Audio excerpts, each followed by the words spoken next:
My glasses and masks don't work. Dr. Abdelhamid Lotfi, whose beloved library we're gathered in today.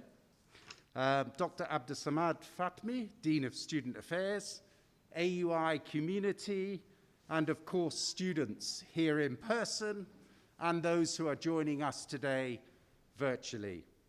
Assalamu alaikum, bonjour à tous, good morning everyone. Albert Einstein once said, "The only thing you absolutely have to know is the location of the library." And that was true back in the days when Minister Wawisha, Dr. Lotfi, and many other young Moroccans were visiting the British Council Library on Avenue Moulay Youssef in Rabat to access English medium resources that you could only find in the British Council Library. But times have moved on, ladies and gentlemen, and so today the location of the British Council Digital Library is via our website or via the tablets behind us. And membership is available free to all Moroccans over 18, whether you live in Rabat, Casablanca, Marrakesh, Agadir, Essaouira, Fez, Meknes, Tanger, Ouarzazate, Guelmim, Dakhla, or Ifrane. Young Moroccans, and today the AUI community, can access the British Council's digital library from anywhere in Morocco. This year, 2020, a year some of us may be forgiven for wanting to forget, my organisation, the British Council, celebrates 60 years of educational and cultural partnership with Morocco. We've been here in Morocco through good times and more challenging times, such as we are experiencing with the COVID-19 pandemic right now.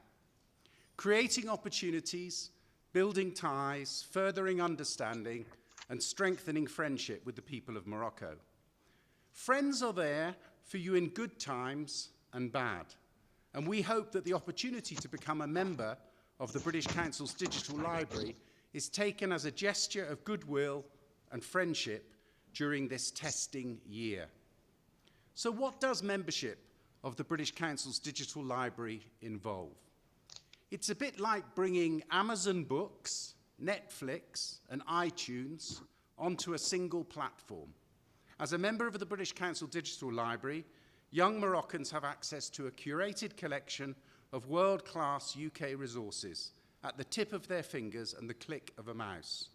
Online study resources, over 1,000 popular e-books and audiobooks in all subject areas, 2,400 full-text newspapers from over 100 countries, 4,000 full-colour magazines, thousands of musical moments and concerts from the iconic Beatles. I hope the students have heard of the Beatles. If you haven't, you might speak to Dr. Fatmi afterwards. He lived and studied in the home of the Beatles in Liverpool. He'll tell you all about them. To more contemporary musical icons like Stormzy and Tiny Temper. We have thousands of award-winning films and the best of British theatre. And we invite all Moroccans, and today members of the AUI community, to explore and enjoy the rich resources we've brought together in this unique British Council Digital Library collection, all available from the comfort of your own home. And today, in partnership with the Ministry of National Education, Vocational Training, Higher Education and Scientific Research, and AUI, we celebrate the installation of our first digital library wall in Morocco. What is a digital library wall? What you can see behind me is an illustrated wallpaper with scannable QR codes, providing fast on-the-go access to a range of digitized resources from the British Council's Digital Library, accessed via any smartphone or tablet, and we'll demonstrate in a moment. A digital library wall is a physical gateway to curated physical content, digital content, providing an agile solution to connect physical audiences to world-class research, reports, articles, podcasts, classic literature, training, and other educational resources. Under the slogan, like it, scan it, read it, we hope that our digital library walls provide a clicks and bricks, and here today in the beautiful Mohammed Sis Library, clicks and cedarwood solution to access a uniquely curated range of English medium resources. And so, ladies and gentlemen, in closing, I'd like to invoke the title of a well-known Beatles song from their 1967 album, Sgt. Pepper's Lonely Hearts Club, with a little help from my friends. And I hope that access to the British Council's digital library and installation of today's digital library wall, with more to be installed at Moroccan public universities in 2021, offers a little help from a friend during these difficult and challenging times. Shukran bazaf, merci beaucoup, thank you very much.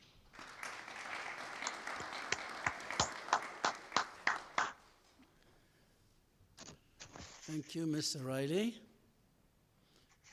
Now the floor is yours, Mr. Minister.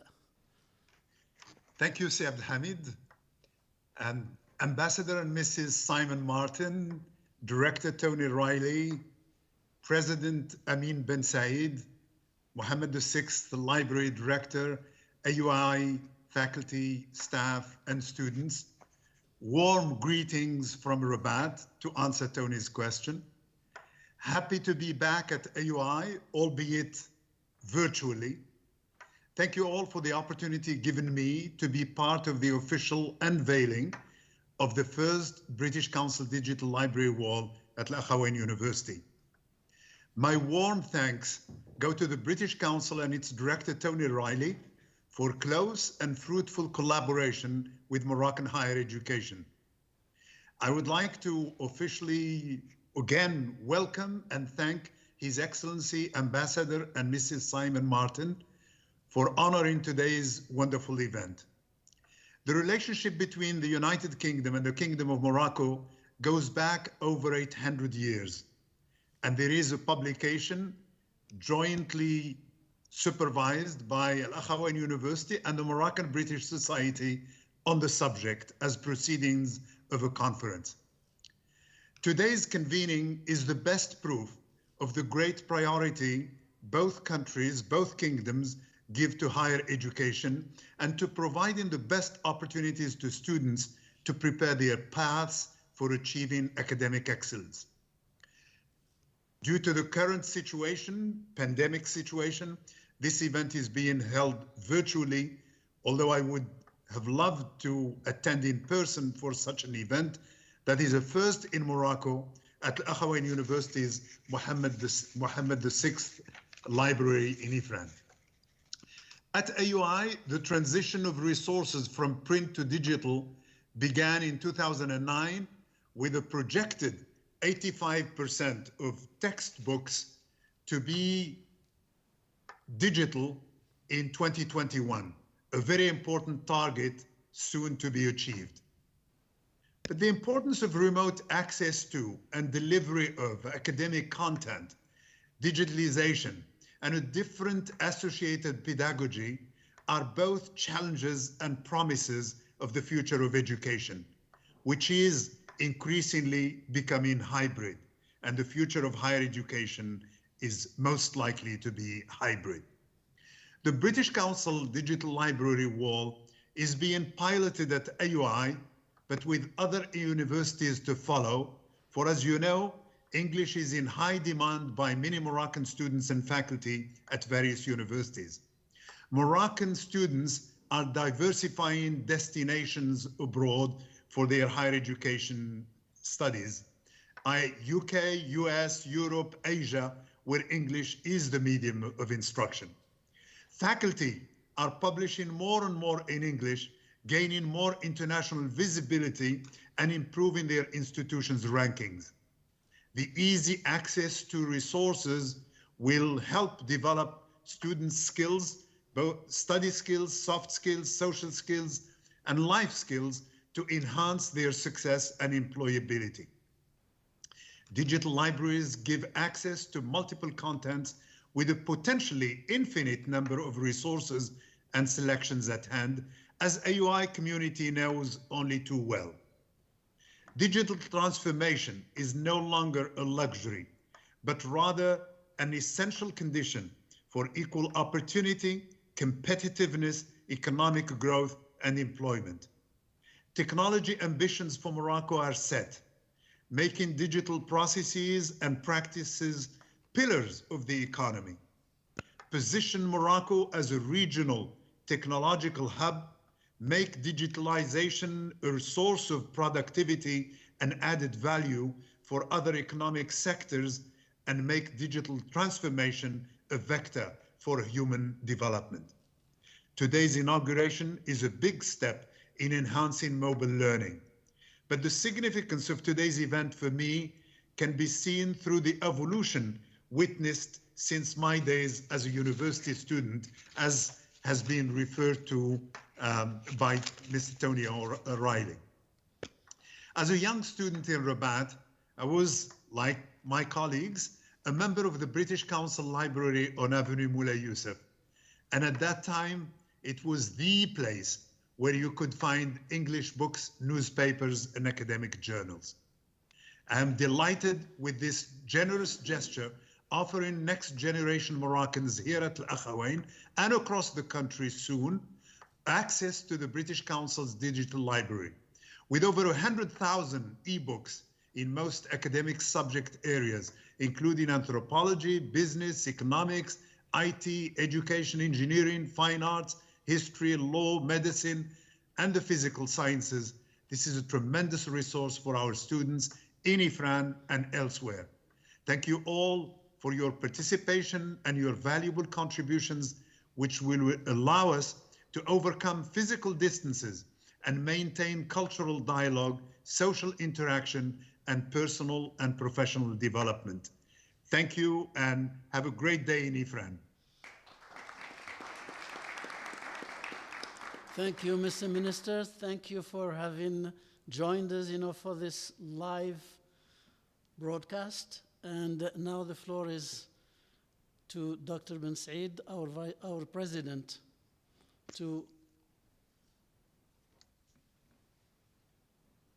introduce Mr. Ahmed, to introduce His Excellency. No, to give your speech. Thank you very much, Dr. Lotfi. Mr. Minister Deriswa Wisha, thank you for choosing AUI as the first university in Morocco to inaugurate the British Council's digital wall. Very grateful for this, but not surprised. Once an AUIer, always a UIer.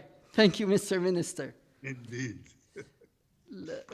Mr. Ambassador, Your Excellency, Mr. Ambassador Simon Martin, it's an honor to have you with us today.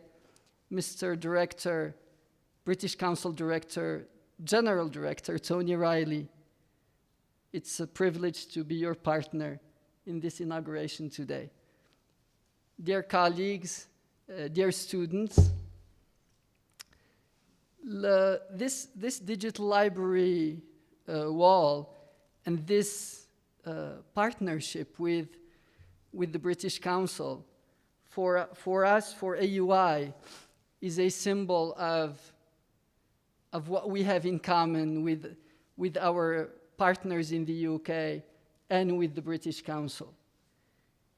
We understand that the British Council is gaining even additional proactiveness and dynamism, supporting English in Morocco, supporting soft skills for young Moroccans, and training teachers on 21st century skills.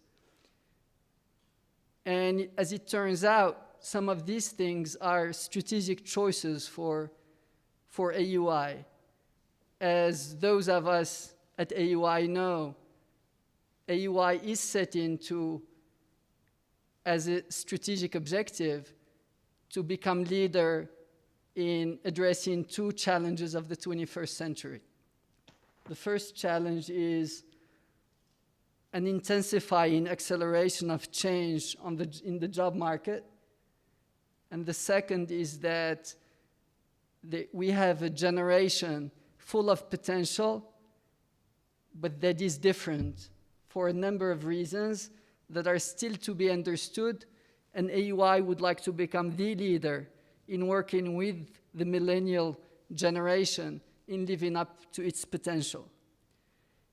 And in doing this through a fundamentally liberal arts model, which is AUI's model, which we really like to interpret as liberating the minds through knowledge.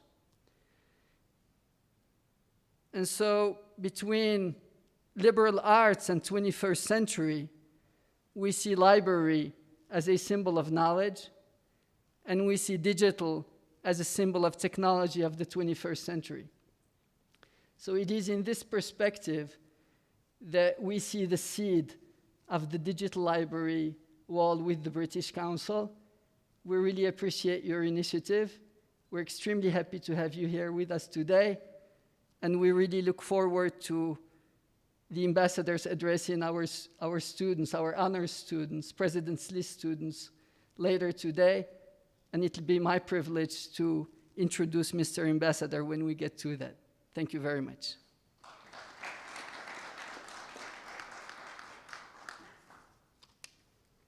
Thank you, Mr. President.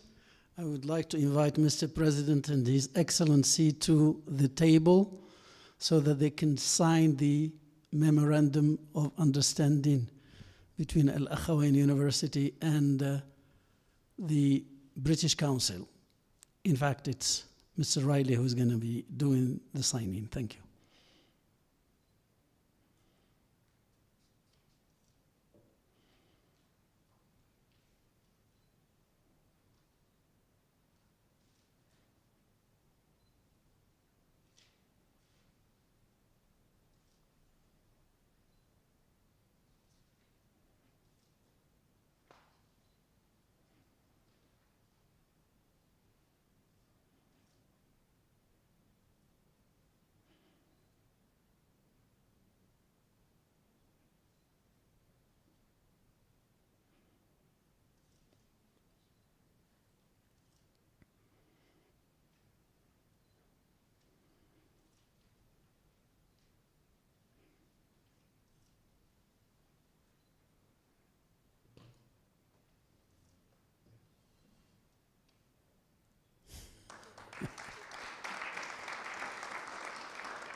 Thank you very much. Now I would like to invite Mr.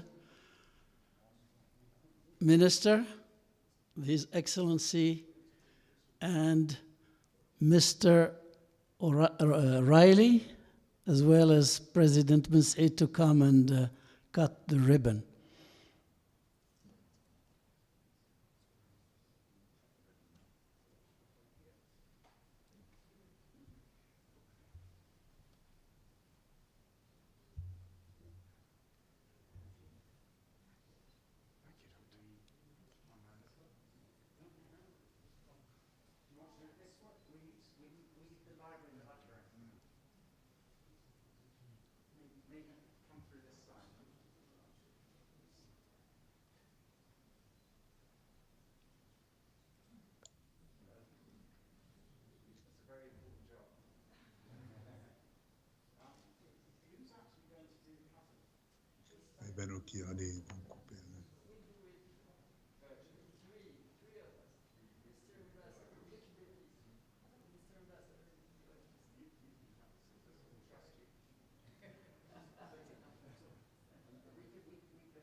Demonstrate some of the content on the walls. There's some students who are already using it. And Salma and Kenza are going to be with me any minute now.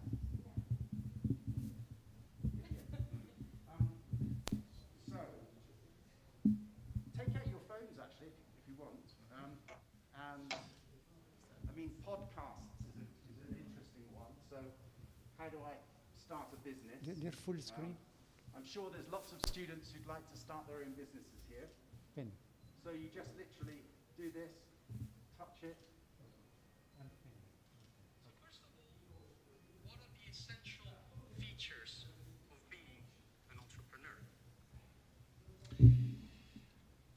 Well, first and foremost, it's about having a great idea. Make no mistake, it is a... Anyway, that's an example. So all of these QR codes give access to reports, learning apps, podcasts, classic literature texts, etc. Do you want to show? What are you doing? Well, I have the website here. I can portray how to use it. Here's the homepage. There are lots of, for example, the EBSCO host, database, comics, ebooks, magazines. You can click any of them, and they'll take you to that page. And you can use it for free. So yeah, basically. Yeah. It's a portal into anything you want. Yeah, anything you want. Yeah. So what are you looking at? Well, these are novels, comics, ebooks. You can choose anyone you want. Comics. Now that's Yeah. a cool way to learn, isn't it?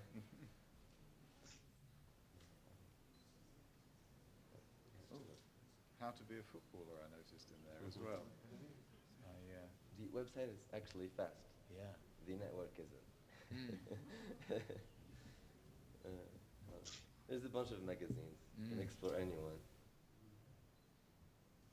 Fantastic. Yeah, it is. So have you tried your phone? Salma? Great. Thank you very much. Any phone, any smartphone.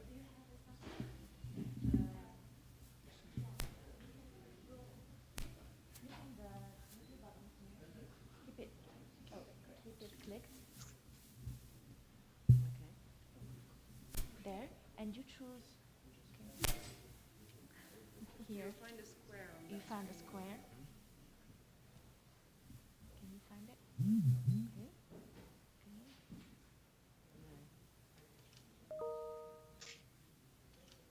Here. Let me try with. Sorry. Okay. Doesn't show the square. Go ahead. You have a Samsung? Yeah, Samsung it's different from iPhone. And the one you have is a Samsung? Or Yeah. is an iPhone? It's not an iPhone. No. So But let's try this. Yeah.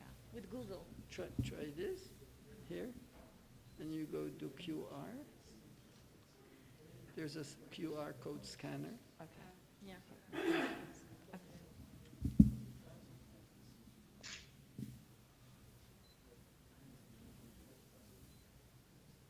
Trying to here.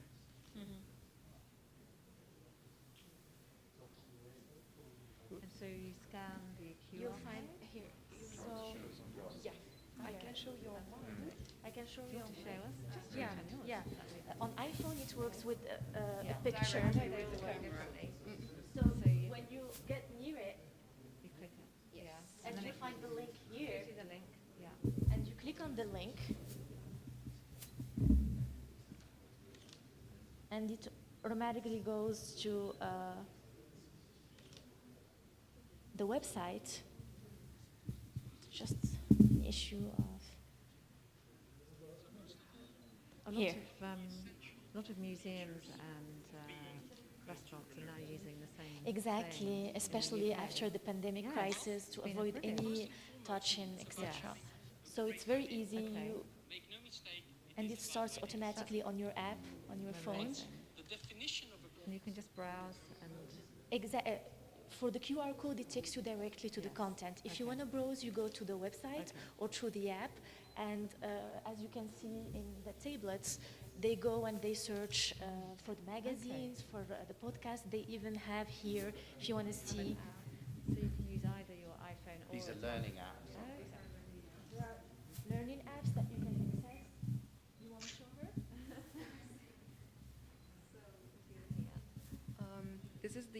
software app.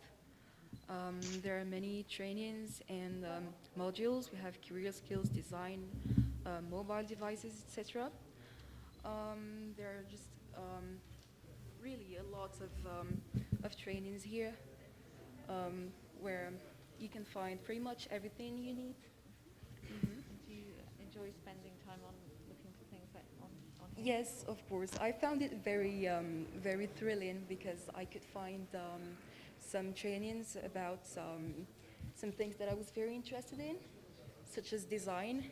So I'm very happy. You've got instant access. Yes. What are you studying here? I'm studying human resource development. Okay. Yes. But I'm very interested in art and design. Okay. Yes. And what year are you in? Are you I'm a freshman. This is my first semester. great? Yes. Rather an unusual semester, yeah? Yeah. Yes. It'll get better. Yes, hopefully. Thank you. Great. The resources are very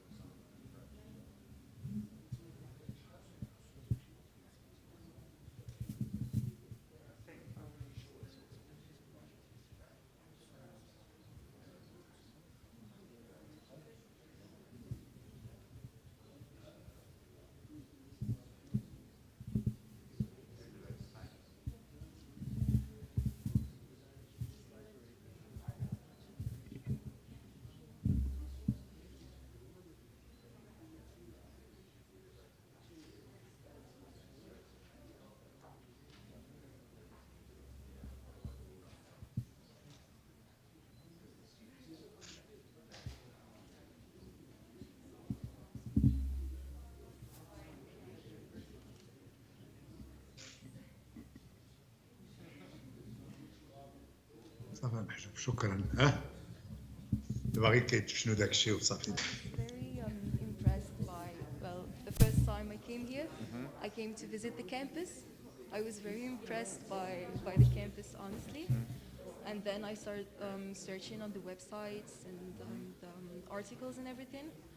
I just, I saw what they taught in here and how just the environment was and how the students were very, they were just very kind and everyone was there for each other. And I really liked it, so I decided to come here. And what made you decide to study an English language degree? Well, ever since I was a young kid, I was always very close to the English language. I've always wanted to study in English, and I'm also planning on continuing my studies abroad, maybe in England. And so I thought that this was the perfect opportunity for me. Inshallah. Thank Right, you. very nice to meet you.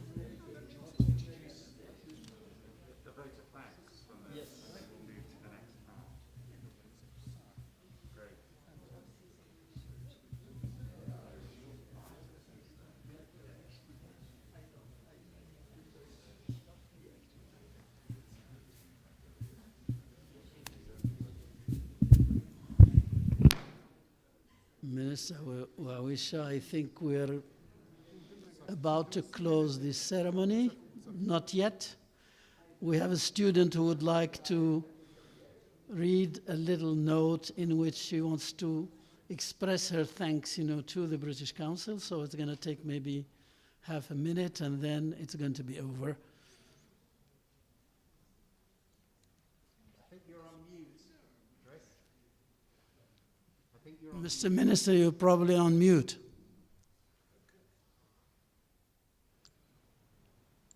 No, I am not. Can you hear me? Yep, perfectly well. Please. Okay. Yeah. I'll stay with you for the next minute. So congratulations again. Thank you. All right, hello everyone. So we want to direct our special and sincere thanks to His Excellency the Ambassador, Mr. Simon Martin and his wife, as well as our beloved President, Dr. Amin bin Said, the Director of the British Council, Mr. Tony Riley, and the Director of the Mohammed VI Library, Mr. Lotfi. We also want to show our gratitude to all the participants and contributors who gave rise to this amazing platform and who helped make it happen. Personally, I was really impressed by the wide range of resources available, as well as the just, you know, as well as the diversity of the collections. So I want to thank you very much for this great opportunity. Thank you. Thank you, Mr. President. So we can say goodbye to Minister Roshan. Thank you for joining us, Minister. Thank you, Mr. Minister, for joining us. If you can afford to stay with us, you're most welcome. Thank you very much. Otherwise, I'm sorry that I cannot. I would have loved to, but some other duties are calling. So thank you and congratulations again, and keep up the good work. thank you again, and goodbye. Thank you. Bye-bye. Bye-bye.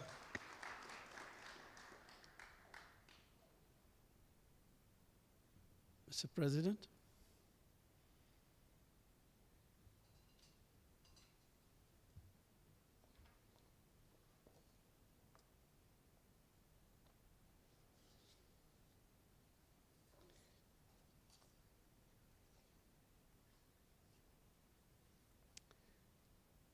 Dear students on the President's list, congratulations. You know, a little over 2 years ago, on October 11th, 2018, former British Ambassador Mr. Thomas Riley addressed our honors students. We're extremely honored to have you here today, Mr. Simon Martin. I was talking earlier about 21st century change. And when we're thinking about presidents listed AUI, we know that these are students who are excellent academically. Can you please turn this off? I get the echo. Can you just turn the TV off? So when we're thinking about president's list, these are students who are the best students academically in terms of GPA. And we're always thinking, what can we do? What additional can we offer you in order to add to your excellence, or in order to open up new horizons for you? And it's clear that our biggest challenge and our biggest opportunity is the 21st century changes. And for that, there is need for new leadership because of the challenges of the 21st century, because of the changes in the 21st century, and including geopolitical changes that add to all the changes in the job market and all the changes in the way we interact with each other. And so for speaking to leadership or speaking to geopolitical changes, it is my honor today to welcome His Majesty's Ambassador to Morocco, Mr. Simon Martin, on his first visit to AUI. We're looking for many more under more normal circumstances. And to thank him and his spouse for visiting our university under these special circumstances that we all have to face. His presence here to unveil the British Council Digital Library Wall and to speak to you, our President's List students, speaks to the excellence of the relationship AUI entertains with the British Embassy and the excellent relationship our two kingdoms enjoy. His Excellency, Companion of the Order of St. Michael and St. George, who was appointed as Her Majesty's Ambassador to the Kingdom of Morocco in February 2020, brings to his position a long and varied experience. His Excellence, Mr. Martin, joined the Foreign and Commonwealth Office in 1984 and served in London, Rangoon, Budapest, and Prague in a number of policy and commercial roles. Prior to his appointment in Morocco, His Excellency was British Ambassador to Bahrain from 2015 to 2019, Deputy Private Secretary to His Royal Highness the Prince of Wales and the Duchess of Cornwall from 2012 to 2014, Director of the Protocol of the Foreign and Commonwealth Office, and Vice Marshal of the Diplomatic Corps from 2009 to 2012. His Excellency will share his thoughts and insights on these leadership and geopolitical challenges, specifically addressing the Moroccan-British relations in the light of Brexit. Your Excellency.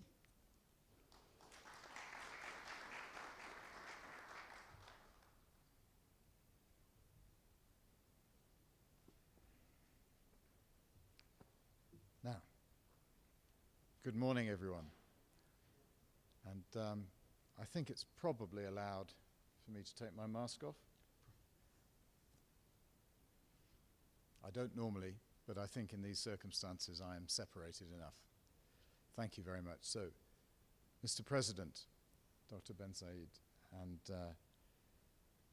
Mr. Dean of the of Student Affairs, but such a large part of the leadership of this very fine university, and Tony, Director of the British Council. You've kindly invited me to meet a much larger and, if I dare say so, a much more important group of people here today, Doctor. And this, of course, is your President's list. And why do I think that you, ladies and gentlemen in front of me, and indeed others who I know are joining us remotely, why do I think that you are more important than those of us here? Well, if I can misquote a former UK Prime Minister, we were the future once, you are the future now. And so it's really with great pleasure that I come to speak to you. But friends, ladies and gentlemen, I've often had to make speeches in this long career that the director has, that the president has just described, in English and French, in Burmese and Hungarian and Czech, even occasionally Lockerbie, but not very well, I'm afraid. But today, you make me very nervous. Why? Because Dr. Ben Said, he said, I want you to be inspiring. Now, how do I inspire such a remarkable group of young people? And I thought, well, I've been asked to share some thoughts from my, as you say, rather long career already. And rule number one of speech making is don't pretend. There's no good trying to be somebody else. You need to be yourself, not just in speeches, but in this case when I'm making speeches. So I'm not Steve Jobs or Bill Clinton or Barack Obama. So what I'm going to do is just share a few thoughts guided by the parameters I have been given of what I've observed in my life. Now, rule number two, always have something nice to say about your hosts. Well, we don't know each other very well, but you look a really nice lot, so thank you very much indeed. Thank you very much indeed for having me. However, I have been warned that you'll have lots of questions for me at the end, so I am still reserving judgment. But it's not just about people, it's places. And, well, I have to say, this is my first visit to Ifrane. Sophie and I, we've already been bowled over by the beauty and the splendor of this place. So one thing I wanted to share with you, I wanted to suggest is don't forget to enjoy where you are and what you're doing. The beauty, the tranquility, the facilities, the diversions available to you, the collegiality, the atmosphere that I already feel here is something really, really special. Now, Sophie and I, we were very lucky. We were together at Nottingham University. Indeed, we met there. That also is a beautiful, tranquil, well-equipped, collegiate place, but there aren't so many pine trees. We didn't have snow-capped mountains, and to be honest, its architectural attributes are very, very limited. You have got it all here. So, please enjoy it. Don't forget that you are in a very special place. we will never forget our time in Nottingham. You won't forget your time here. It'll never be quite like this again. So please, let me share that with you. Now, rule number 3 of making speeches is, should you have a member of your family with you, you should always acknowledge them, as I have done with Sophie. You always get, that is always appreciated. But actually, now I'm talking about Sophie, we met at Nottingham. I mentioned that. What I didn't tell you is that we were young and foolish, and we didn't realize that we were made for each other. And we went off different ways around the world for 25 years until, mercifully, we met again, we married, and indeed we had our honeymoon in Morocco, not knowing we were going to come and live here. So this is my next piece of advice. Take the opportunities that are there in front of you, in any form. When you see an opportunity, don't think, well, maybe another time. We were lucky, you may not be so lucky. Now, Sophie will tell you that I've got rather too many anecdotes from this long career, so I'm going to try and spare you some of those. And I realize that we have a question and answer session afterwards, and I'm expecting you to pick up on some of the things that I've said. But I wanted to start by just saying a little bit about me. I'm often described as an ordinary boy from Birmingham, which is in the center of the United Kingdom. But I was lucky. I had extraordinary parents who sent me to an excellent school. My father was disabled from a very early age in my life, and yet I didn't even realize that I was any different through having a disabled parent until I went to senior school. That's how special and how lucky I feel I was. I'll come back to parents a bit later on. I was lucky enough to go to Nottingham University, and I studied industrial economics. And the reason for that is because it interested me. I like maths, I like sciences, I like chemistry, I like physics.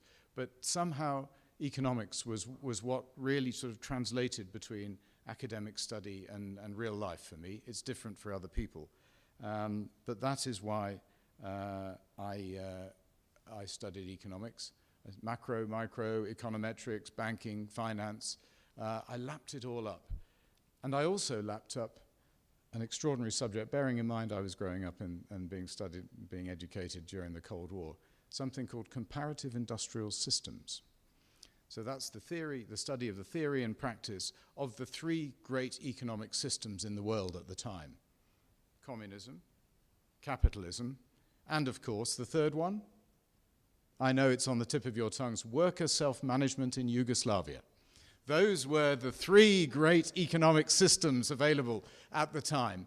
Now, so it was really interesting. I'm afraid my knowledge of worker self-management in Yugoslavia has become a little bit less useful these days. So this is another learning point. You have enormous wisdom around you, but it is up to you to question that wisdom, because sometimes it's wrong. So anyway, I'm not saying that worker self-management in Yugoslavia was wrong, but it certainly didn't survive. Now, Nottingham also told me something else that I wanted to share with you, which is believe in yourself, and this goes back to the questioning point. So when I got to the stage of preparing to leave Nottingham, I went to see my career service, and I said, I'd like to join the Foreign Office. And they said, I wouldn't bother with that if I were you. No one from this university in living memory has got into the Foreign Office. Anyway, my parents said to me, well, I think you should try anyway. Anyway, so I did, and I took the exam. Admittedly, if I had 1 mark less out of 300, I wouldn't even have had an interview. But nonetheless, I got through, and I was able to write to my career service at Nottingham, because we used to write in those days, and say, I think you've got it wrong. And then since then, we have many others from Nottingham University in the Foreign Office. So believe in yourself and trust the advice of your parents. So I joined the Foreign Office, and amazingly, I have now found myself in this wonderful and treasured job here. But I wanted to share with you 1 or 2 things along the way. First of all, though, President, you asked me for to share some reflections on the UK-Morocco relationship, given that that is my focus. Now, people ask me what I like about Morocco, and I really don't know where to start, but I can tell you that Ifrane is a great place to start, so thank you for inviting me. But about relations, as you mentioned, Mr. President, 800 plus years. Now, it is fair to say, as British ambassador, that after 800 years there is still work to be done to create the maximum value from this wonderful relationship. We share so much in common in terms of our history, but also in terms of our values, particularly our interest in free trade, in the international order, and the wonderful relationship between our two kingdoms and our royal families. But you will all tell me that Britain is not as prominent a partner as it might be. Well, of course, it's my job to join my colleagues, utterly committed colleagues in the Moroccan government, to raise that. But you perhaps would like me to share some thoughts about why now is the time to see Britain and Morocco getting closer together. And to be honest, there are zillions of reasons for that, but I've just wanted to highlight three. Firstly, globalization. We are more internationally dependent than we have ever been. COVID has distorted some of the economic developments around us, but as we build back better from COVID, as we definitely will, we will find there are more and more reasons for us to collaborate internationally, including in changing the international order and in changing the way the international economy works. Much of this will be to the advantage of Morocco, I believe. We can touch on that later if you like. But there's never been a greater reason for us to collaborate, as we already do, but more in fields of finance, pharmaceuticals. The oncoming vaccine program is going to be vitally important, but also in textiles, where our textile industries are working together already to see how we can recover quickly from COVID. Renewables, of course, are a fantastically important field. Security, migration, climate, technology, and not just between UK and Morocco, but taking advantage of UK and Morocco's different relationships and histories in the African continent to work together to help with the process of development, particularly green, sustainable development, across the whole of the African continent. It's a really exciting time. Secondly, Doctor, you mentioned the UK's departure from the European Union. It's something which, of course, is very big news in my country, but is something I know that people think about a lot in this country too. We don't talk about Brexit anymore because the UK left the European Union at the end of January this year. But our exit from the structures of the European Union, of the single market and the customs union, will take place at the end of this month. Therefore, this is going to be a really key moment. It's never going to be a more important time for the UK-Morocco economic relationship to develop. Now, don't get me wrong. The relationship between the EU and Morocco, and indeed the EU and the UK, is, in terms of its volume, always going to be more important than that between two countries. But the UK-Morocco relationship has the opportunity now to develop in ways that it did not before. Now, I don't know whether there are any economists among you today. I hope that there are. The world needs economists. But it is a fact that the economies of the United Kingdom and Morocco are much more complementary than we have yet had the chance to exploit. The comparative advantage between our two countries is enormous. Now, the UK, in leaving the European Union, has the opportunity to be a sovereign independent trading nation for the first time in 45 years. And the UK and Morocco now have ways to vary our relationship so that we can benefit more from each other's strengths and needs. And this is something which we will be pursuing with great vigor from the beginning of next year. The last thing, which seems to me to be really important between us, is represented not only by you here, but also by this wonderful library and this magnificent wall, and that is the English language. Now, I've been here, as you say, Doctor, I was appointed in February, but I've only been here since September. But in that time, not a day goes by without someone saying to me, we want more opportunities for using the English language, learning the English language, for education in English. Obviously, you have all taken that opportunity. You have brought your skills and you've taken the opportunities of this wonderful seat of learning. But there seems to me more and more appetite for this. I can't believe how many people I've met who claim at least, to have taught themselves English. I imagine some of you have been taking advantage of the kind of material here to improve your English, but Sophie and I met a doctor at the weekend who spoke almost perfect English. And I said, where did you study? Thinking she would say London or Washington or somewhere. She said, no, I learnt English from films. I qualified in French.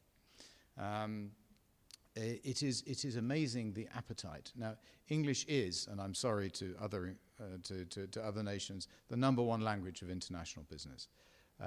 It's a function of international business, not of my government or my country, but it is an important factor in our relationship with Morocco.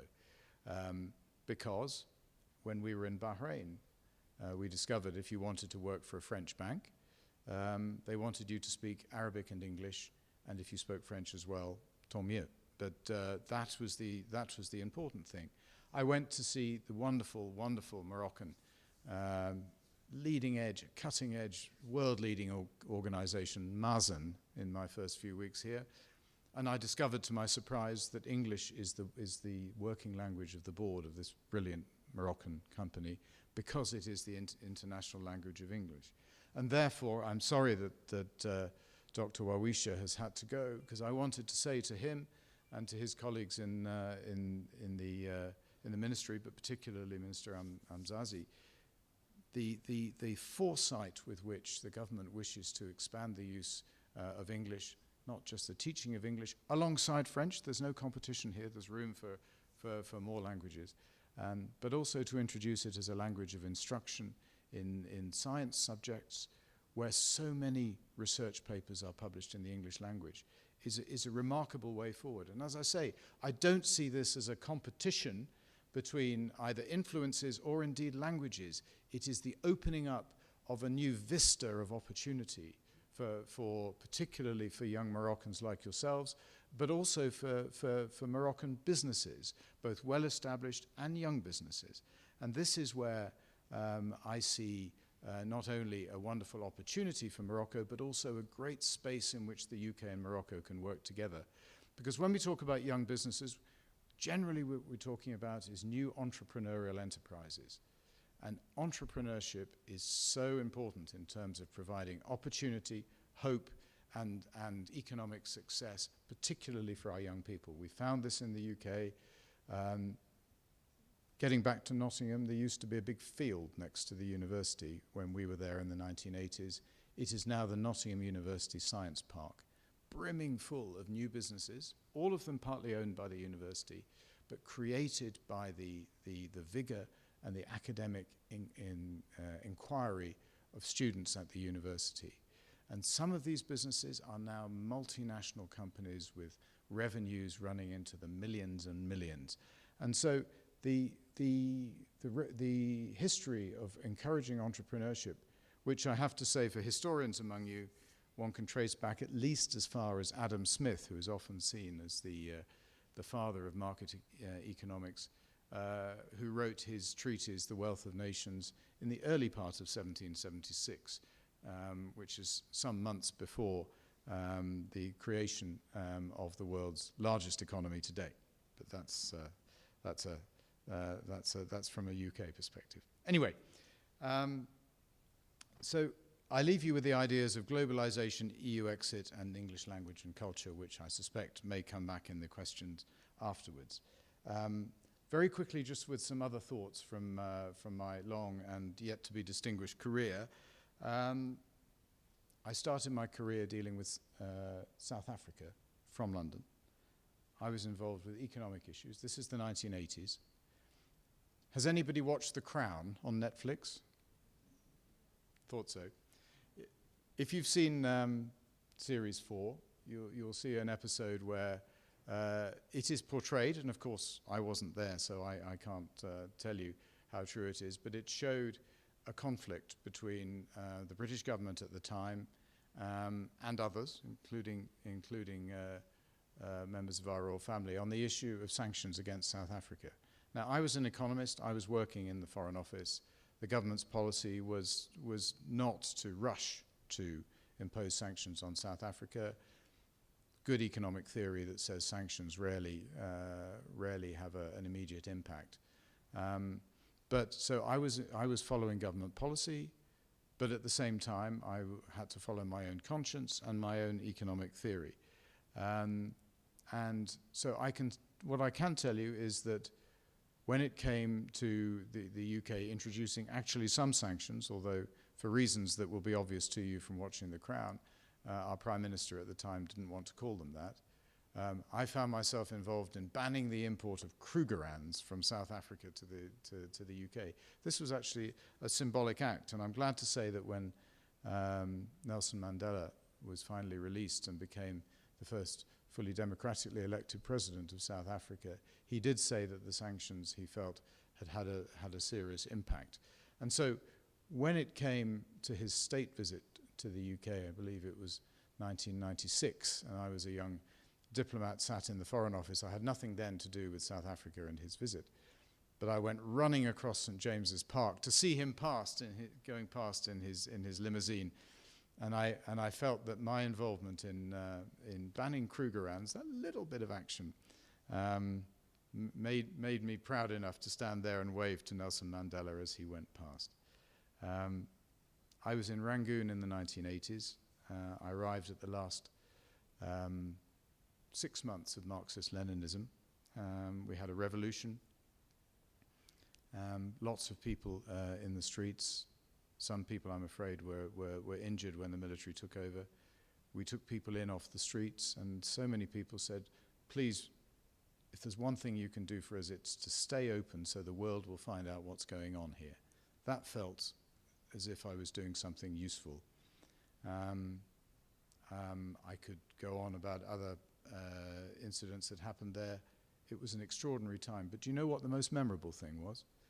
It was taking a group of British war widows to the Commonwealth War Grave on the edge of Rangoon and seeing the response on the face of a couple of these elderly ladies who found the graves of their husbands after something like 40 years. And that is my lasting memory of my posting there. It's not the huge geopolitical issues, it's the impact on individual people's lives. Now, moving on to, you mentioned also that I had been in Hungary and the Czech Republic. Now, this is something I wanted to share with you. I arrived in Budapest in 1996, so that's less than 7 years after the end of the Cold War and in effect, one can say, the collapse of communism. Things were changing so fast you felt you could almost see the grass growing around you. I left Prague, a second posting in the former Soviet bloc, in 2009. That's exactly 20 years after the end of communism. And by then, can you believe it, almost half of the Czech population couldn't even remember the communism that their parents had grown up under, and they had a completely different mindset. To my mind, that seems a very short space of time to change the divisions that existed in our world for half a century. And it just shows to you that people with enough commitment and determination, like, for example, when I talk about the Czech Republic, or Czechoslovakia as it was then, President Václav Havel leading the Velvet Revolution in Prague, it just shows to you that even the most intractable problems can be solved, and the most deep divisions can be overcome within a short enough time frame to make it worth making the effort. And I am very confident from the few meetings I had with him that Václav Havel would agree with me on that. So I will bring it to close, Mr. President, because I'm hoping that there will be some questions. But I wanted to think about just a few things. what do you want to do in your careers? You will all be leaving here and going into further careers. And I've given that some thought before speaking to you today. And the answer, I think, is we all want to make a difference. No one on their deathbed was heard to say, I wish I'd spent more time in the office. But similarly, I like to think when that comes to me, I want to consider how I have been able to make a difference. So, I'll mention a few things because you might want to pick up on them afterwards. I spent some time in the private sector, I'm glad to say, during my career, working for a company that you'll probably have heard about, Unilever. I was involved in a private sector project which involved bringing together organizations in East Africa to bring, at the time, the height of the AIDS epidemic, HIV treatment to a community of over 1.5 million people. Now that, to my experience, is a PPP with real impact. I organized the first and indeed the only ever official visit to the UK by a pope. And this was a visit that was not destined to succeed in any way, and if you'd like me to talk about that more, I can do, but was in the end a huge success. And this was a triumph of courage and commitment in a number of different ways. In terms of the joy of a job well done, I was lucky enough to be charged at the time of our royal wedding of the future King and Queen, then Prince William and Kate Middleton, now of course the Duke and Duchess of Cambridge. I was Director of Protocol, and I was asked just to take responsibility for the international guests coming to the wedding. Turns out in the end there were 350. Getting them to the Abbey on time was really quite a challenge. I mean, a wonderful challenge. And you know what? I had a team of 47 people working with me that day, and many of them were not even anywhere near Westminster Abbey. They were involved in our extraordinary operation to get all of our incredibly important guests there on time. And all of them gladly gave up their time and a huge amount of effort without any glory, just to be involved in something special. So if I can ask you to just think about that, the power of being involved in something special. Now, this can be rewarded in very small ways. In the end, what we did is we all got a mug, a commemorative mug. Every one of the 47 got a commemorative mug, so that we would always have something to remember that by. And it reminds me of a story of John F. Kennedy visiting what became later known as the Kennedy Space Center at Cape Canaveral in Florida in the early 1960s, the start of the Apollo space program. And it is said, and I'm sure it's true, that he met a man who was sweeping the floor. And he said, hello, Mr. President. So tell me about your job. What are you here for? And he said, Mr. President, I'm here to put a man on the moon. And it made me realize, actually, it's important to be part of something big, and whatever your role is, to really trust in it. And so after my experience with the royal wedding, I remember thinking back of that story of JFK and hoping that the man with the broom was given a small model of Apollo 11 when it finally landed on the moon to celebrate his part in that.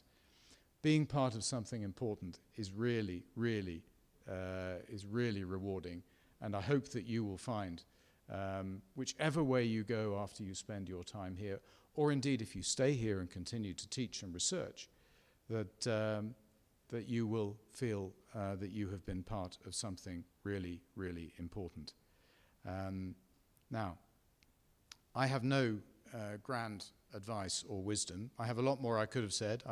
You'll be pleased to know I've cut down my speech by half as I've gone along.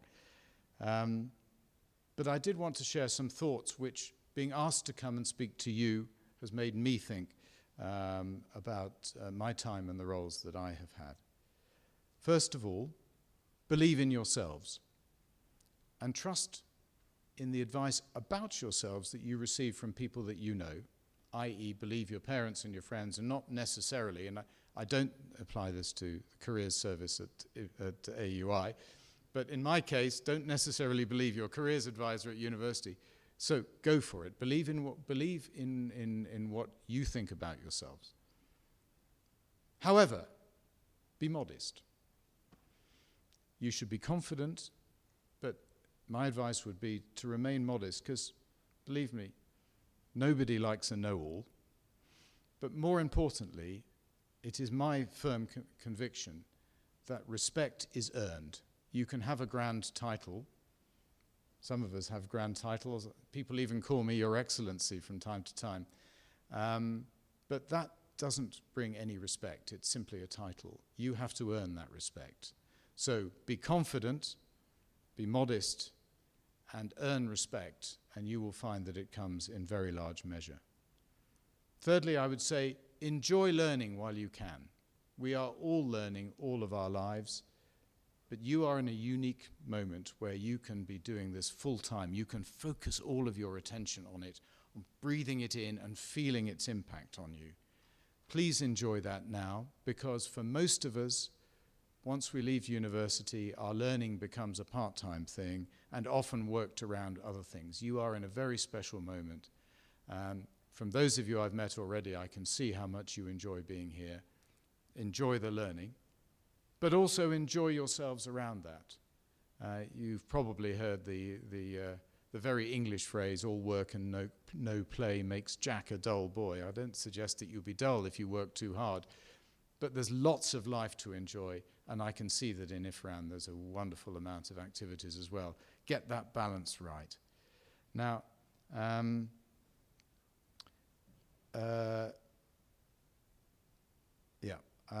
now, I believe in the concept of public service. Public service is not limited to government. I just wanted to leave that idea with you as well. You can be in the private sector, you can be in the voluntary sector, and you can make a big difference.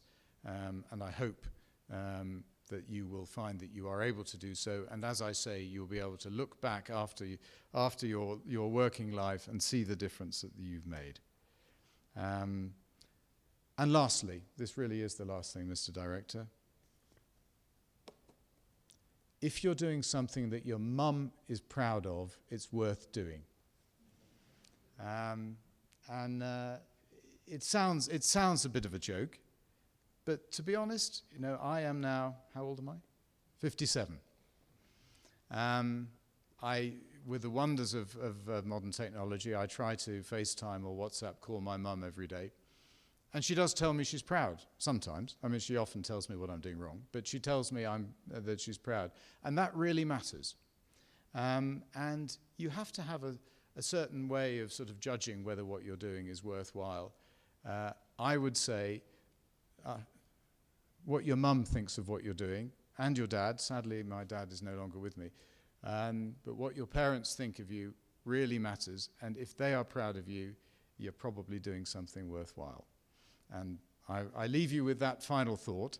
And I've been asked to do my best to answer some of your questions, whether they come from the things that I've talked about or any other things that you have on your mind. And I'll do my best to share my thoughts with you. Thank you very much.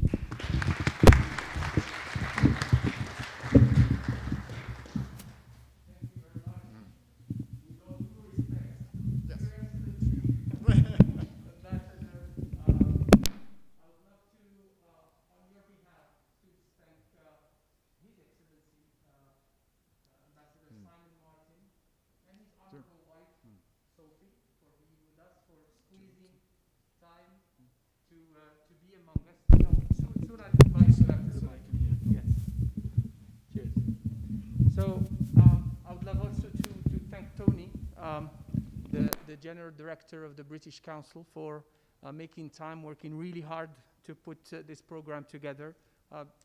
Allow me to give him a round of applause. Thank you. As always, it's people like Kenza and Salma and other people that do all the work. I just turn up and smile. Thank you, Salman, Kenza, and all the team behind. Yes, she's an alumnus, and we work together. it's for me, as Dean of Student Affairs, there's always a touch of pride, I feel. I mean, I spent 5 years in the UK. I got my PhD from the University of Liverpool, and it's always wonderful to hear speeches that are full of wit, that are full of irony, laughing about yourself. So British, and it's so refreshing. Thank you for the wonderful pieces of advice. And you said it, you probably cut your speech in half, but it was certainly genuine and heartfelt, full of genuine and personal advice. I don't think there's better than advice that speak about yourself and about your journey, and you've been very generous sharing these with us. Thank you so very much, Mr. Ambassador. Thank you.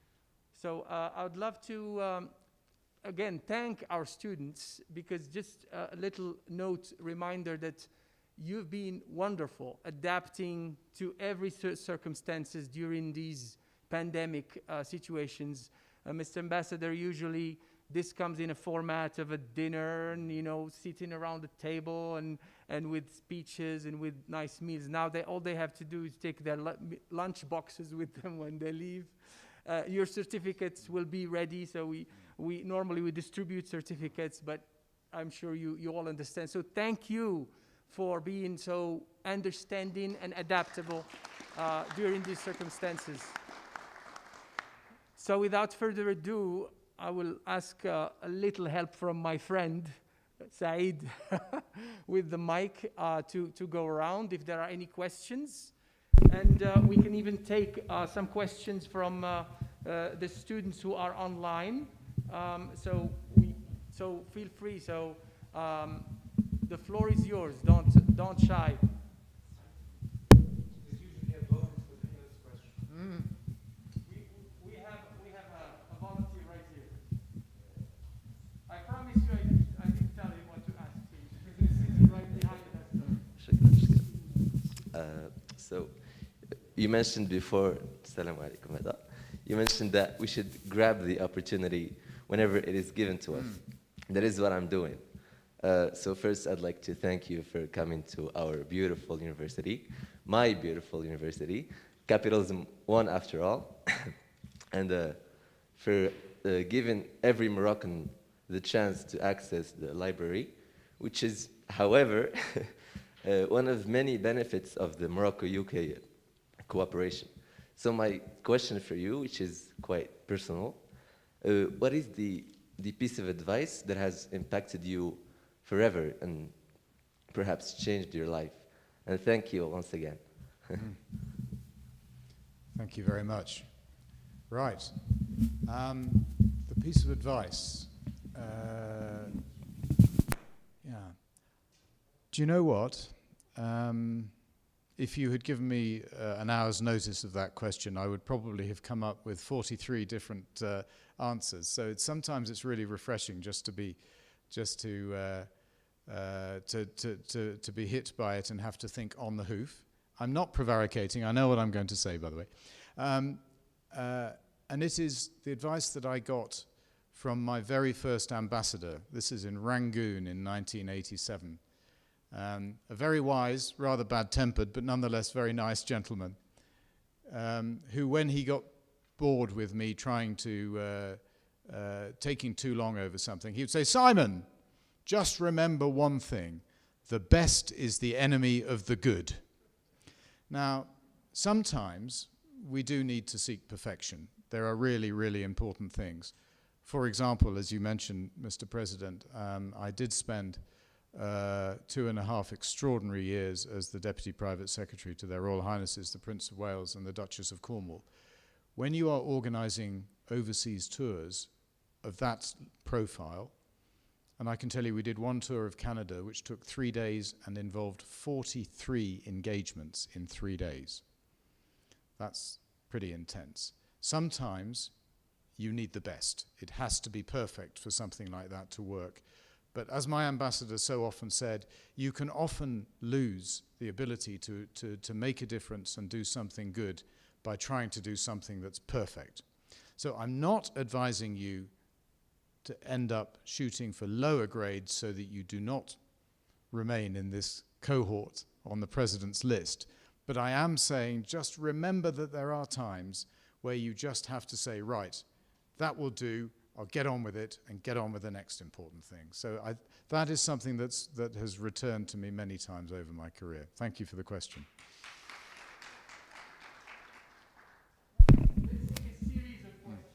Okay. So first of all, thank you for coming here. My question is, as the UK left the European Union, how would young Moroccan students benefit from the British job market? Mm-hmm.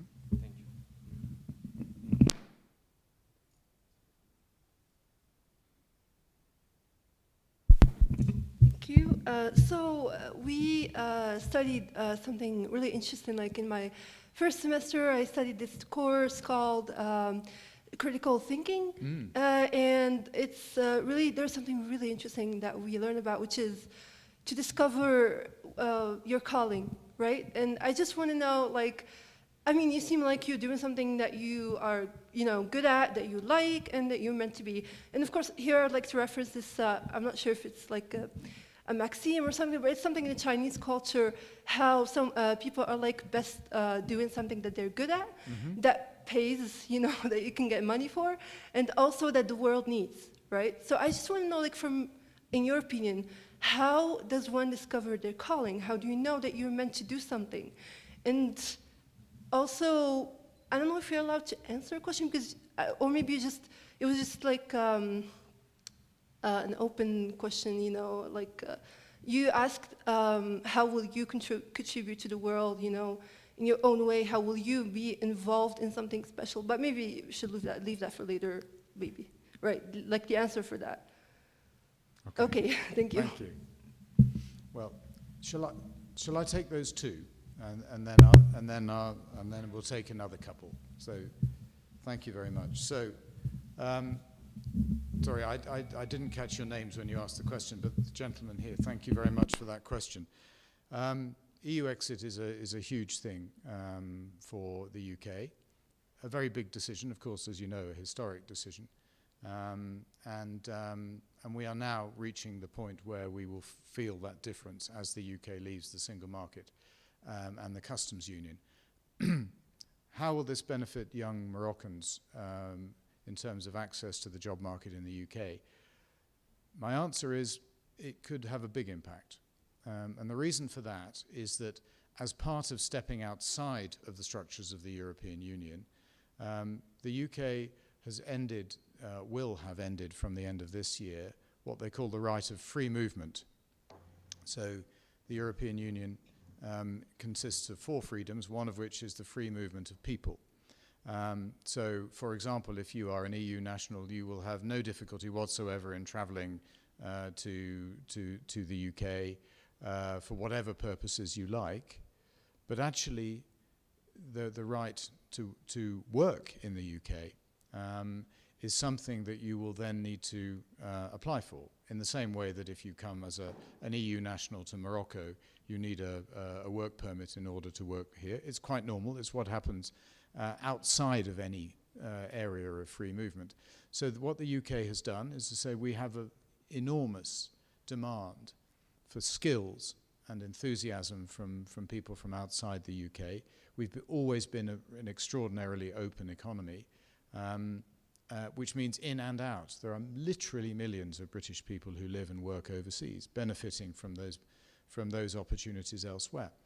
But after the 1st of January, young Moroccans will have the opportunity to come and bring their skills and work in the UK in the same way that nationals of any other country, including those of the European Union, will have.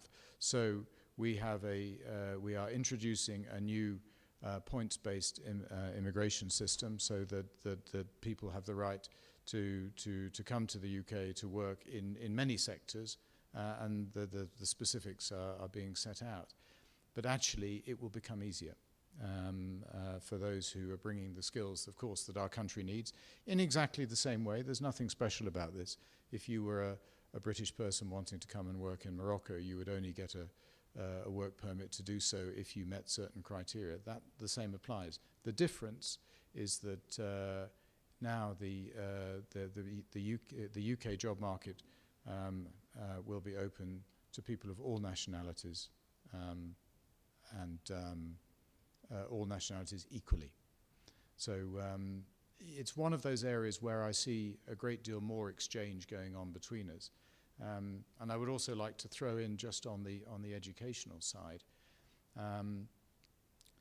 there are currently, and I seem to remember saying this more than once, we are not talking about competition here. But there is a much more traditional relationship in the education field, of course, with France. And that is absolutely as you would expect. One of my first meetings with one of your Moroccan ministers said to me, Simon, there are nearly 40,000 students currently studying in France. There are 700 in the UK. What are you going to do about it? Now, I thought that's a great challenge.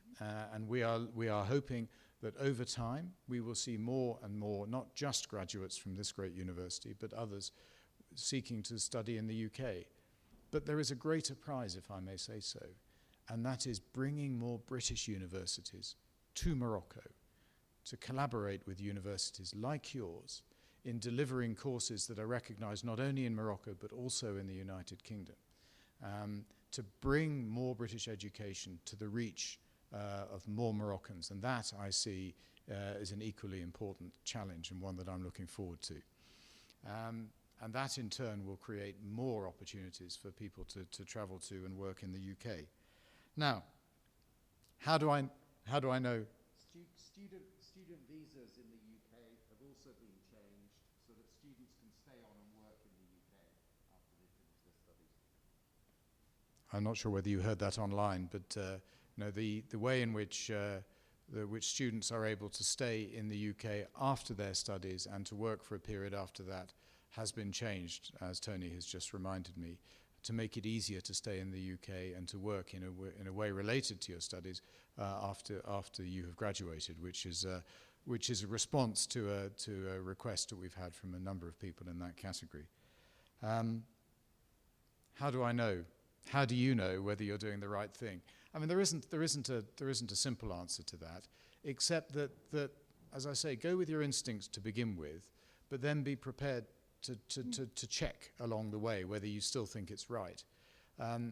Because there are remarkable numbers of people who have started doing something, thinking it was the right thing, discovering it wasn't, and somehow feeling trapped into a role or a profession that they have adopted. And suddenly, years and years and years have gone by, and they're still there.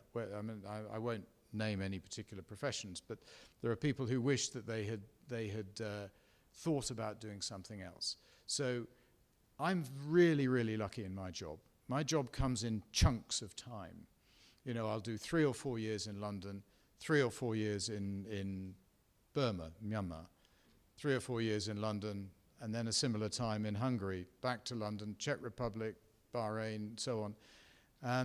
And so you've got these decision points in your life where you can think, am I still right to be doing this?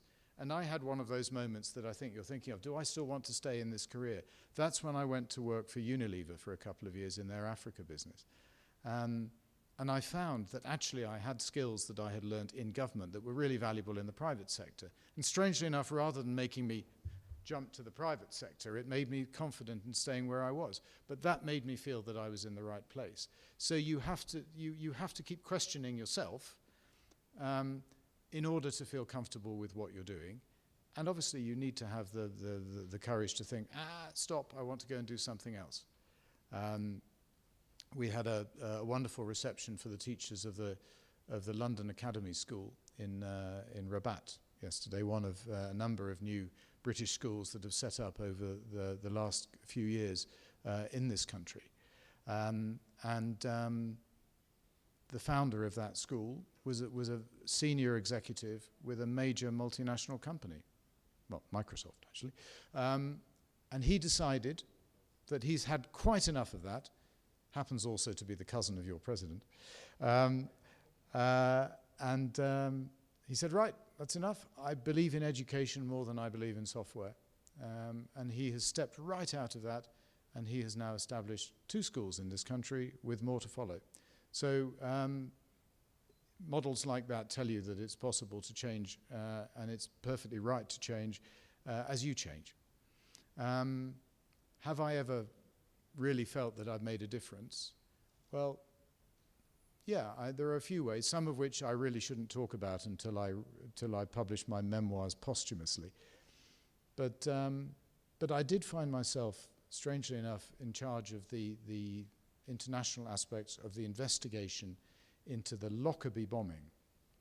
This is, those of you, some of you will have heard about this. This was a terrorist attack on an American airliner out of London in December 1988, in which 270 people were killed, mostly on board, but some on the ground in Scotland where the plane crashed.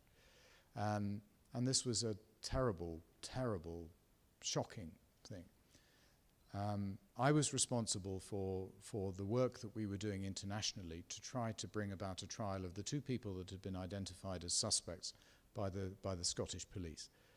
I was dealing, on the one hand, with if you like, the diplomatic and UN side of it. On the other hand, with families of the bereaved people. It was terribly, terribly shocking for them, and a very upsetting thing to deal with. And there is still, even today, people still question the outcome, but we managed through really, really hard, strenuous, painstaking work to bring about a trial. One of the 2 people charged was found to be guilty by the court, and was imprisoned. This, I believe, brought about a certain amount of comfort to those who were affected by it. I can't say that anything like that can solve it, but I felt that it made a difference, not least because it then allowed a change in Libya at the time's relations with the rest of the international community. And circumstances that happened after that could have led to a very different outcome for that country. So yes, I can say that in a small way, been involved in things that have made a difference. Sometimes you have to be the one who analyzes whether you've made a difference, but it's things like that which keep you going. Sure.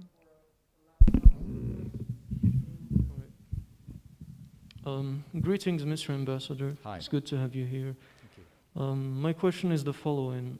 While working in the Foreign Office, no matter which position within that ministry or department, how do you conciliate between your own individuality and your political thoughts and the coherence of the British foreign policy as a nation? You mentioned that sometimes you have to take decisions because it is maybe the directive of the British government or the general foreign policy of the nation, but you have your own consciousness and you have expressed an interest, slight interest for communism, as I noticed. So how do you conciliate between your own individuality and what you have to do in the positions you're holding? Thank you. Oh, we have one more.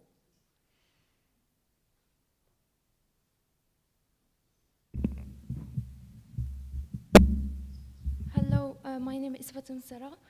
First, thank you so much for being here with us, and thank you so much for your speech. It was really inspiring. You talked about impact, and I would like to ask you, what is the impact that you aim to achieve here in Morocco? Thank you.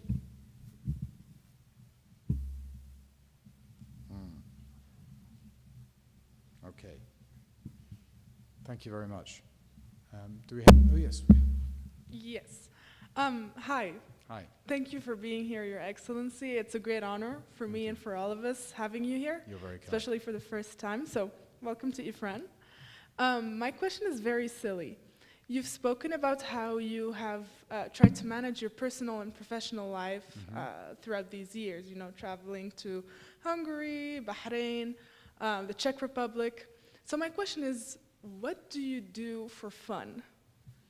I mean, I just want to know, because it's something that's very important for me, and I think it's a great aspect that shapes the personality of the person, especially you having such an official position within the government.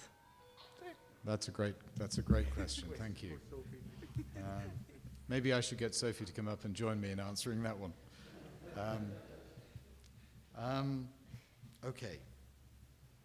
Yeah, critical thinking and how do we reconcile policy? You know, what we are here to do, if you like, what we're told to do, and what's on our consciences. I mean, the boring answer is healthy organizations allow questioning of policy. Indeed, we have a yearly staff survey that is answered by everybody in the entire Foreign Office. That's both the diplomats posted from London and all of our colleagues who are recruited locally. So, for example, in our embassy in Rabat, we also have a consulate general in Casablanca and a consulate in Marrakesh. We have nearly 100 people, of whom roughly a quarter are UK-based, and the rest are mostly Moroccan nationals, but all recruited here. Everybody answers this survey from every embassy around the world and every department in London. And one of the sets of questions is, do you feel that you have the right to question policy? Do you feel that there is a mechanism whereby you can say, hang on, I'm not sure that this is right? And that really is important, because if you do feel that you can do that, and it's something I try to emphasize to my colleagues in the embassy here, that I expect you to challenge me if you think I'm getting it wrong, because you'll often know a lot more about the subject than I do. And so it comes from the top, that you can encourage people to question you. Sometimes you regret it, because it happens too often. But in general, it leads to a healthy organization where people feel that they can pursue the work of the organization, in my case, my government, while still holding on to sometimes slightly opposed views. Now, there are times when it can be difficult, and there are times when you have to say, "I'm really sorry, I can't do this." But those should be very rare. And you know, ultimately, if you are completely at odds with the direction your organization is going in, this is the point, as our friend here, sorry I didn't catch your name earlier on, said that you then have to question whether you are in the right organization. But it's a matter of feeling that you can, and then taking the opportunity of airing your differences. And sometimes you can change things. This is one of those ones that really needs to be in my posthumous memoirs. But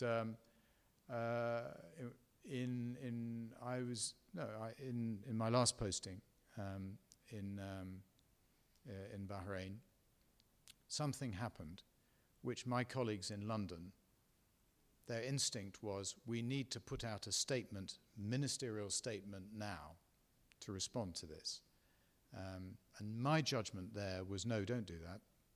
My judgment was, you've got to trust me. I believe this will come out right, but if we make a public statement now, it will make it more difficult to do so.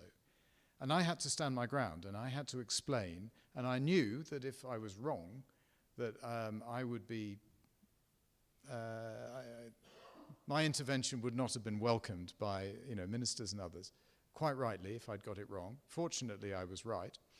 But in my organization, I was able to stand up and say, no, what London is proposing in this instance, I really think is wrong. You'll have to trust me. So there is an element of taking responsibility for that. But in general, there is always a balance, and you need the sort of pressure valve to allow you to say, I'm not sure that this is right. And then you can feel more comfortable with going about your duty in a way that you can satisfy yourself is largely good, even if it wasn't what I would have chosen. And I suppose that's one of the benefits of being in a democracy. So, nobody's asked me whether I voted to leave the European Union. You could do, and I could give you an answer, but it just doesn't matter. Everybody knows that it was a finely balanced vote, and therefore, in any selection of British people, you will have rough balance with a small majority in favour of leaving the European Union, and therefore a large minority against it. It doesn't matter. The fact is that you've had the opportunity for a say. You recognise that it's the view of the majority, and that's how our governments work. And so you then get on with it. And I have to say, this is the most wonderful place to be getting on with it. So thank you for that question. Now, it was Fatima, is it? Yeah. Impact with, oh hell. Now I can't read my own writing. Do you want to shout again? Sorry? Impact, oh, of course, that's what it says. Yes, I can see now. Getting back to that last point then. The impact I want to make in Morocco is I want to make the United Kingdom a more relevant and instinctive partner for the majority of Moroccans. Of course, we have lots that we want to do in terms of developing our links in the defence field, in the business field. And of course, we've talked a lot about education already. These are all important specific areas. To my mind, success here is to have a much larger, not just a larger number, but a much larger sort of spectrum of people in your country who look to the UK as a model, not the model, as a model for how to do things, for how democracy works, for how government works, how we balance the needs of government and the demands and the desires of society, how we run our economy. Our economy is incredibly open. So many of our successful companies are in foreign ownership because we have a very open economy. And it works for us. You know, we have wonderful brands like Jaguar Land Rover that has thrived magnificently as an Indian-owned company. It doesn't matter to us. It's a UK brand. Most of the cars are manufactured in the UK. We succeed this way. So this is how we happen to run our economy. As I said, we have a huge focus on developing a pipeline of new businesses coming through, responding to new needs, responding to new technologies. And this is, if I may say so, this is part of what I think is, you could call it a sort of Anglo-Saxon business culture, but I'm obviously interested in portraying the British angle, the British model of this, as a model that people look to. And then over time, we'll find that there is a much greater underpinning, sort of foundation for this relationship. And so we will have more people going to study in the UK. We'll have more people going to work in the UK.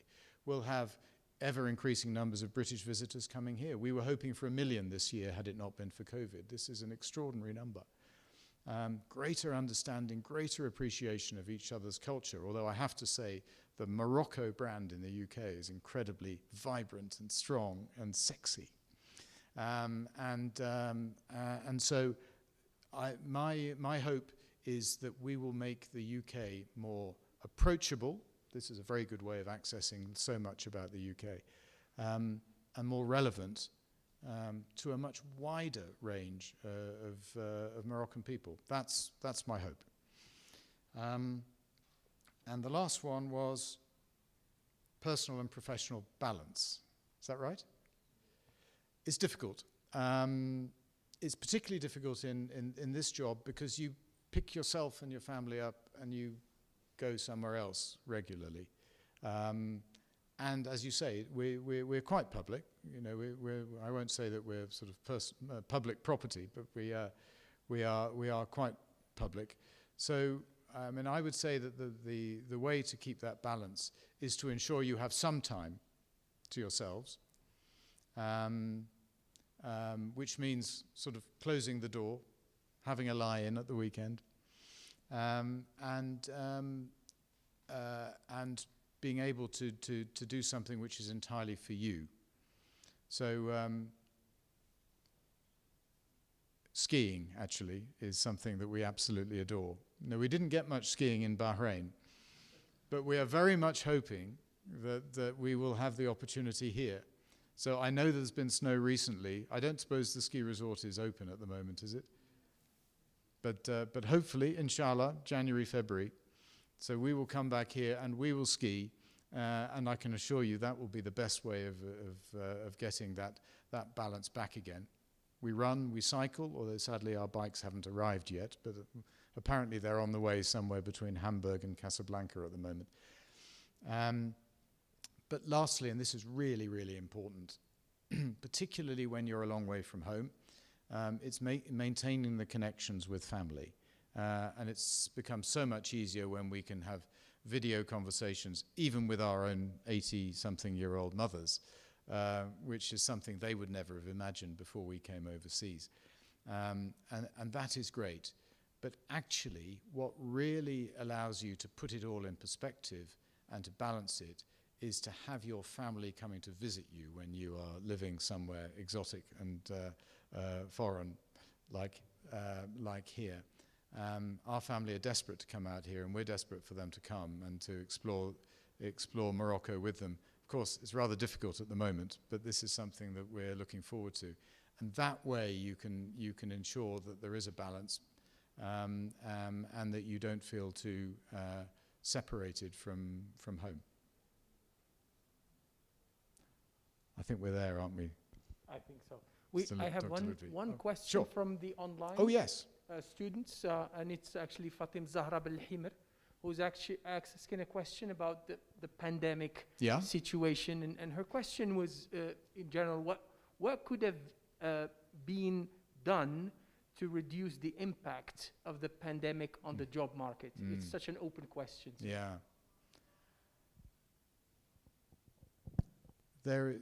I wish I knew the answer. I think what has been so extraordinary about this last year is that we, despite all of our knowledge, human knowledge that's been accumulated over millennia, and the incredible advances in science in over the last decades, that we have found ourselves, everybody around the world, facing something completely unique and unexpected.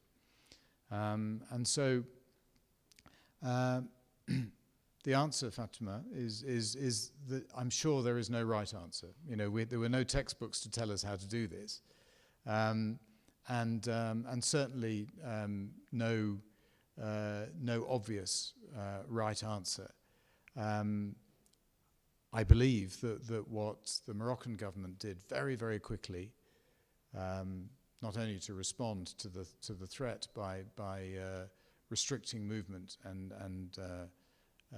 preventing a greater spread of the disease, but also in quickly moving to provide support for the people who are most affected and who would be most damaged by the economic impacts. Which was very much mirrored with what my own government did in terms of providing income support for people who are not able to work, which was a very large number of people as a result of the pandemic. Never been done before, not even in wartime. And that focus of government effort and government resources in order to maintain the structure, the fabric of our economies so that they are ready to bounce back when we can, I think has been by far the most important thing. Of course, nobody expected us to still be there now, and it is a big strain on public finances, and it's a big strain on private individuals. And no system can reach and, if you like, compensate or at least benefit everybody.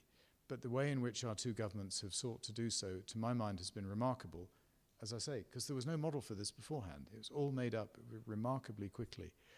And so now, what both our governments are doing is trying as hard as we can to prevent not just infection, but reinfection and sort of the infection starting to grow again, just when you thought it was starting to decline, in order that our economies can open up as quickly as they can safely, but recognizing that actually it is a vaccine which is going to make the big difference. And I think that the arrival of the vaccine is going to have a psychological impact before it has an epidemiological one, which will be very positive, particularly as, of course, the most vulnerable people will be receiving the vaccine first in both our countries. And then we will find gradually that the government's response is allowing our economies to start growing again. But the last thing, Fatima, is that we have to grow back better. You know, somebody once said one should never miss the opportunity of a good crisis. Now, this is the world's largest crisis that any of us can remember for a very long time. So it's not just a question of returning to how it was before, but to embed the learnings that we've had.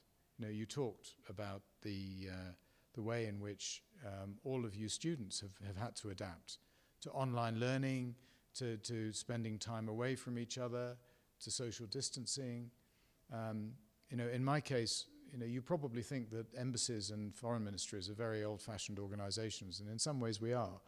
But we've had to adapt extraordinarily quickly as well. So, for example, I have a weekly all-staff meeting with all of the people in our embassy, in our consulate general in Casablanca, and our consulate in Marrakesh.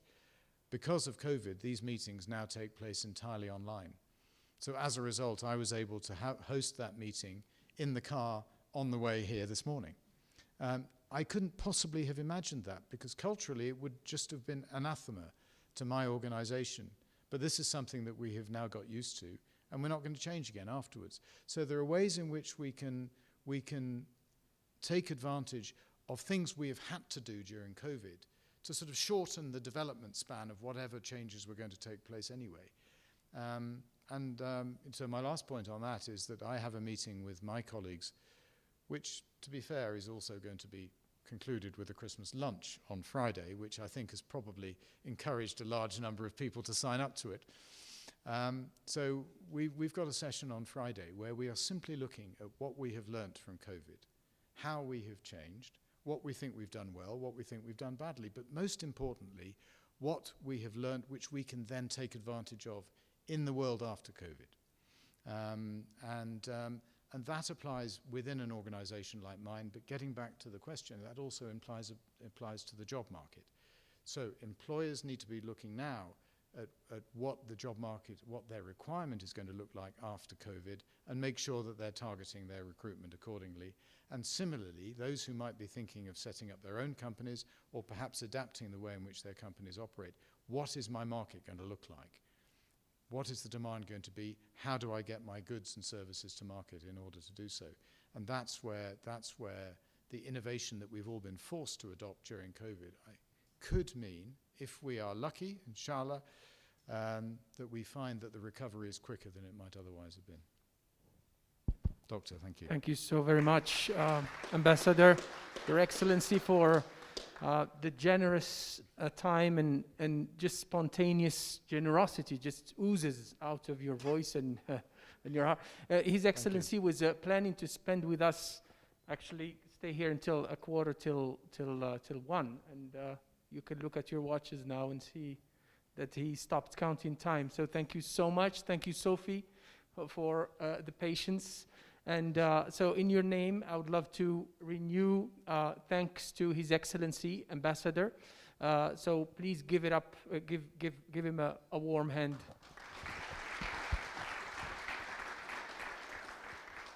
And with this, I will invite the students to just stay here. Your lunch boxes are coming, and they will be distributed to you in here. And I will probably invite Mr. Ambassador, Sophie, to Mr. President. If I may, normally at this point, what we would do is hand out the certificates, and you would come one by one, and we would give you the certificates as symbols of congratulations. we can't do this now, but I don't want to miss congratulating you. So congratulations for your achievements, and you're making us proud. And I would even go further. I would say that you are giving us the energy and the inspiration to enjoy what we do every day. This is how much you mean to us. So thank you for this, and thank you for the opportunity for us to serve you, and be part of your development. So in the name of the AUI leadership and of the faculty, congratulations to you.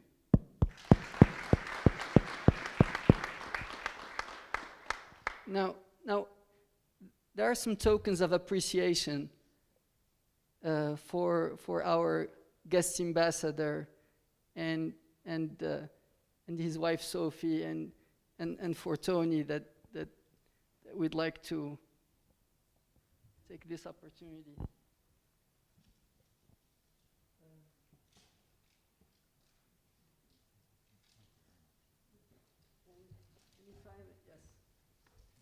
If I may, there is one more thing I'd like to give you, which is very special. And this is the first time I'm handing this out. This is a coin that the Moroccan Central Bank has minted for AUI's 25th anniversary, which was this year. I'm very happy to offer this to you as a token of appreciation.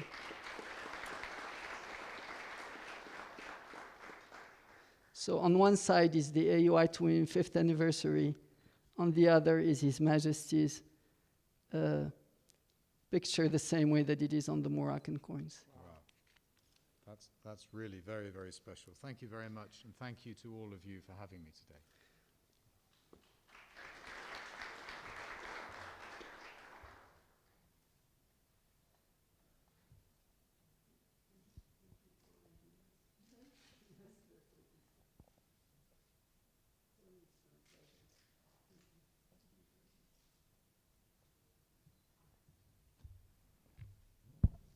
So thank you all again, and now we're ready for the Definitely. rest of the logistics. Definitely. Next year will be different.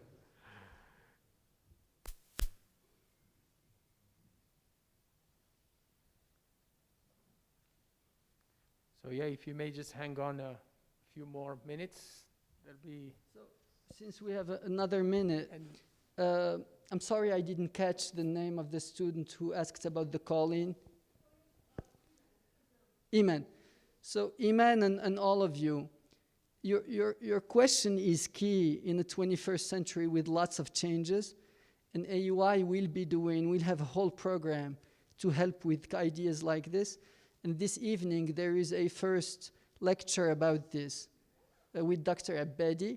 So for those of you who may be interested, that will be one event in a series of events in order for us, because this is something we hear time and again, and there is a known big need as the changes have been accelerating. So we'll be happy to see you there, and then to follow up with your intelligence on what we do next with respect to these questions.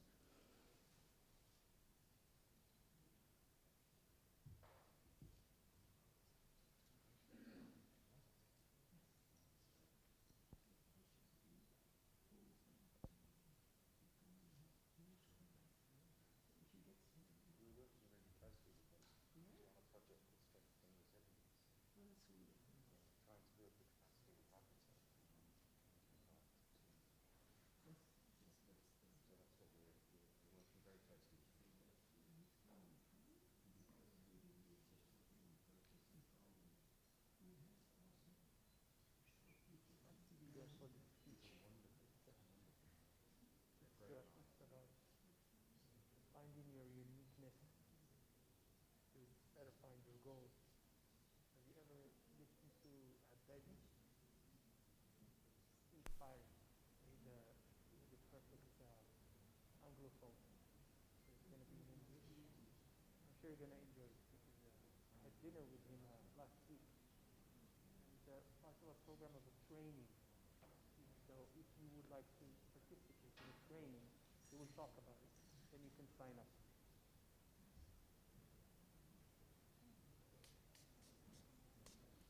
Exactly.